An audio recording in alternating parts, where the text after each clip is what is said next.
Hello 18s, hindi pa rin makamove on si Jongwon ng Enhypen na nakakuha siya ng 42 million views sa kanyang upload na sumasayaw siya ng Gento Dance Challenge. Isipin nyo guys, 42.5 million views and counting ang pinakamalaking kuwang views ni Enhypen Jongwon sa kanyang mga upload sa kanyang social media account. At yun nga, sa kanyang live ay napag-usapan niya na ang laki ng views, hindi siya makapaniwala sa pagsayaw ng Gento na umabot ng milyon-milyon views. Ang kanyang mga tagahanga ay walang sawang sumusuporta sa kanya dahil ang ilan sa kanyang mga fans ay fans din ng SB19, especially Pablo. Talagang nag-iinsayo pa daw ito at nag-practice itong si Jongwon bago sumayaw ng Gento at nag-upload sa kanyang TikTok.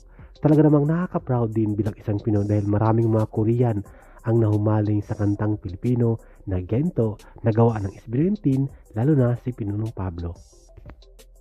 Gento, Gento, Gento, Gento, Gento,